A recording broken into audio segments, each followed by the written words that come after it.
because we all have egos. The best teams, there's a lot of egos in the change room. Macho. Who's going to be the main guy? Who's going to be the main guys? So you think with all the success, I'm playing a massive role. He's playing a massive role. And then the managers, manager's doing a great manager, but he has huge significance. He has huge kind of reasons as to why he is the main guy, because we only realized when he left.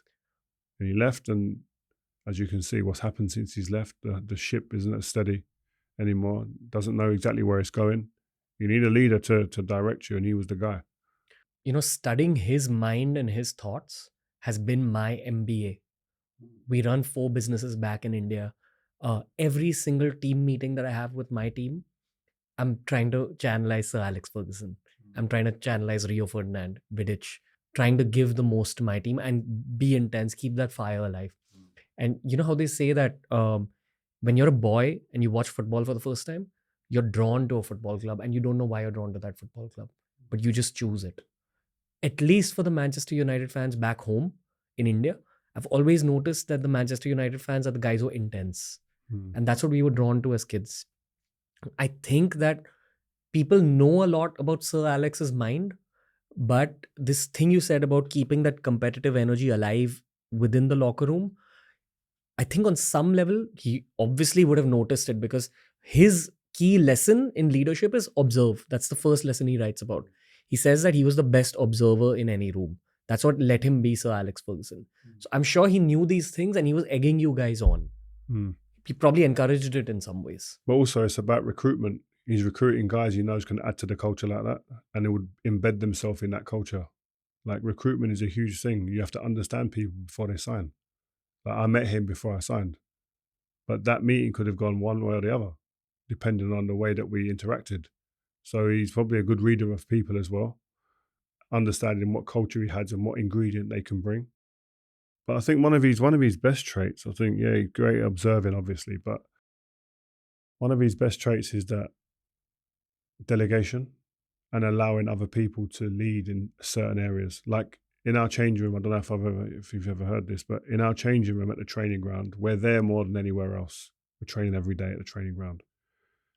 How many times do you think Sir Alex Ferguson came into that changing room? Apparently never. He's probably, I couldn't feel one hand. One of the times was to say he was leaving. One of the times when we was naughty as a team. But he allowed us leaders in there to govern the change room, to manage punctuality, manage standards, do you know what I mean? Manage that culture. And he allowed other people in other areas like SNC, sports, the conditioning area, the logistics person, the guy who's going to help with the physios, the doctor. Those guys ran their own areas and they report into him because he can't do everything. There's too much to do as a manager. There's enough just to do with the players. So he was great at that. And I think that, as I said, that allowed him to be who he was and use his strengths with the squad. They say that the greatness of a boss is showcased by how the organization runs when the boss is not around. That's exactly what we're talking about. No, definitely. Hoping that Ruben can kind of mimic, hoping that this reaches Ruben. Yeah, I think culture is everything, man. And also there needs to be repercussions for certain things. You need to call out the bullshit. Yeah, if there's bad performances, repercussions, you don't play. Like if bad attitude, bad body language, nip it in the bud quick. Like these things, like you can't accept. There can't be allowance for certain things. Pep's team, there's a fear there. There's an underlying fear that he won't accept certain behaviours and certain traits if it's not beneficial to the team. Jurgen Klopp there's fear there behind it. As much as they're all laughing and nice, but there's a fear. We need some fear in Man United now. I mean, that's the most important thing you just said. You need fear. There needs to be fear that if I don't play well, I won't play. Yeah, if I don't run, the manager will take me out. He's going to scream at me. So someone's going to be not happy with me. At the moment, everything's too nice. Everyone's friends. Sometimes you need to fall out. It's not a bad thing to fall out. It's not a bad thing to have uncomfortable conversations. You have to be comfortable there. But if you're doing it for the right reasons, it's good to have that. I'm going to take it back to my own career just for a bit. Didn't do an MBA, didn't know how to run a business. My business knowledge came from watching interviews of you guys, understanding how you guys ran the locker room. And a lot of adult football fans, I think on a subconscious level, still follow the sport for that exact reason. The greatest mistake of my career is that on our first talent management agency, we used to openly say that, hey, we have a family culture. And there was good intention behind that. There was togetherness behind that. But that was the mistake because people started taking advantage of working with your elder brother. And we quickly switched that on a cultural document and turned it into sports team mentality and added intensity, added fear. And it's been the best career decision I've made for all the businesses.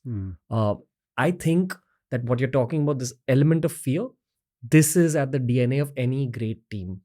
Like you spoke about Guardiola running City. We had Gundogan on the show a few days ago. He spoke about the exact same thing. He said that even within the players, there's competitiveness and you have to keep the level high or you're going to be dropped, maybe for a young player. Feel that a little bit missing at United lately over the last... that's been, I think that's easy to see. It's not been there. And that needs to change. I think it's accepting below top tier eliteness has been something that's been in the club for a while now. And if you're going to be successful, you can't allow for substandards, and it has to come from the top. And it's weird. I mean, even in my businesses, like even with the media company we have here, the podcasts and stuff, I put in the extra work. I go the extra mile, whether it's researching, whether it's exhausting my contacts book or traveling here, there and everywhere to make sure that we get the right people, the right interviews, the people behind the camera, like always pushing the envelope as to what's new on the market. Never rest, never be satisfied. Oh, we've got the great new ones now, but what's coming down the line? I want to know. We need to be first. And so that energy creates a culture that really I don't want to have to be pushing these guys, but I have to start, and then hopefully they take it on, and then now pushing someone on the next in the chain. And that's how I hope that it works. I love your office because you feel the Manchester United culture here. Oh, good. That's what it is, right? I think that's what you've tried to do. Yeah, definitely. Yeah. Brought Man United culture to this office. Yeah. You bring what you know. It's like I said at the beginning of the interview about my mum and dad.